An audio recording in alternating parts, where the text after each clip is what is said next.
रामेश्वर वैष्णव जी को कृपया पधारें और अपनी बात रखें।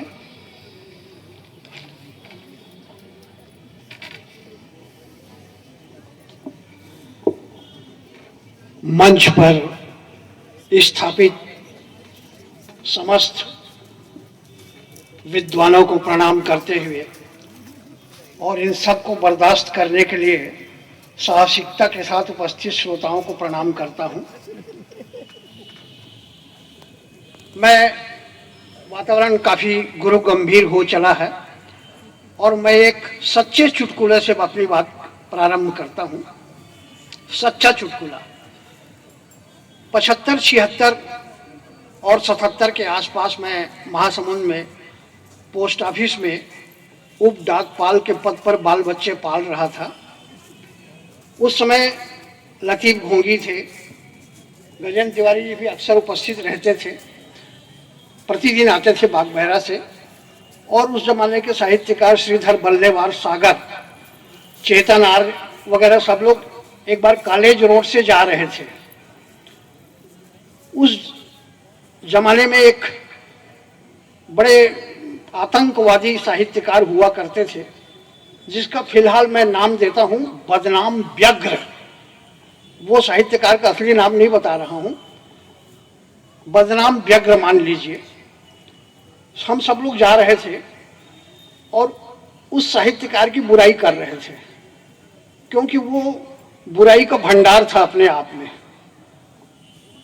एक कुत्ता सड़क के बीच में पड़ा हुआ था तो चेतन आर्य ने उसको एक लात जमाते हुए कहा, भाग बे बदनाम व्यग्र। तो गजेंद्र तिवारी जी ने कहा, ओहो बड़ा अन्याय है यार कुत्ते के साथ।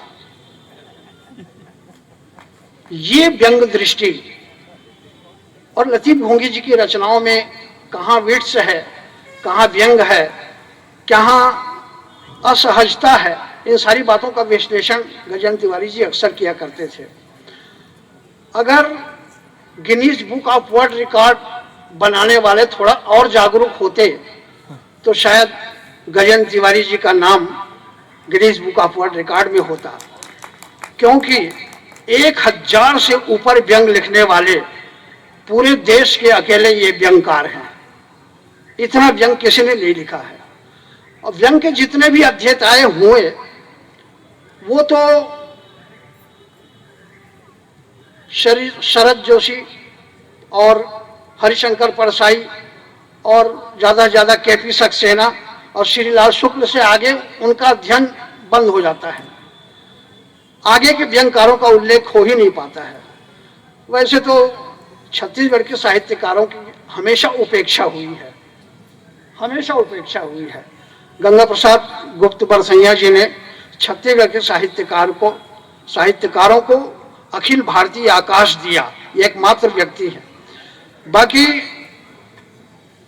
देखिए कि आचार्य रामचंद्र शुक्ल जैसे व्यक्ति ने पद्मलाल पुन्नालाल बख्शी का नामोल्लेख तक नहीं किया हिंदी साहित्य का इतिहास लिखते वक्त, क्योंकि उन्होंने सरस्वती में आचार्य रामचंद्र शुक्ल की रचना को निरस्त किया था, अस्वीकृत किया था। इसलिए तो व्यंगकार तो यहाँ सबसे ज्यादा है और सबसे ज्यादा व्यंग अगर कहीं लिखा जा रहा है तो छत्तीसगढ़ में लिखा जा रहा है। ये कोई गर्व करने की बात नहीं है, क्योंकि व्यंग विसंगतियों से पैदा होता है। छत्तीसगढ़ में ढेर सारी विसंगतियां हैं, इसलिए यहाँ ढेर सारे व्यंगकार हैं। अखिल भारतीय स्तर पर जितने भी व्यंग के संकलन निकल रहे हैं उनमें अगर 20 लोगों का संकलन है तो 15 लोग छत्तीसगढ़ के होते हैं, बाकी 5 ही लोग अखिल भारतीय स्तर के बाहर के लोग होते हैं। ये छत्तीसगढ़ की अपनी उपलब्धि है। गजेंद्र तिवारी जी के साथ भी उपेक्षा हुई है और बीमारी की हालत में अभी भी सृजनरत हैं, ये उनके विराट पुरुषार्थ का प्रतीक है। ऐसा व्यक्ति जो आज भी खाट में पड़े होने के बावजूद निरंतर व्यंग लिख रहा हो, निरंतर प्रकाशित कर रहा हो, ऐसा विराट व्यक्तित्व तो कम से कम मेरी नजर में अभी तक नहीं आया है। मैं उन्हें, हालांकि मैं अधिकांश उनके व्यंगों को मैं व्यंग बहुत कम पाता हूँ, बतरस ज्यादा पाता हूँ, लेकिन निबंधों पे भी हाथ साफ करना, कविताएं भी लिखना, ये जो विराट व्यक्तित्व उनका जो बनता है लेखन के माध्यम से, यह वाकई अपने आप में अद्भुत है। और मैं उन्हें बहुत बहुत बधाइयाँ देते हुए यहाँ अपना वक्तव्य समाप्त करता हूँ। नमस्कार।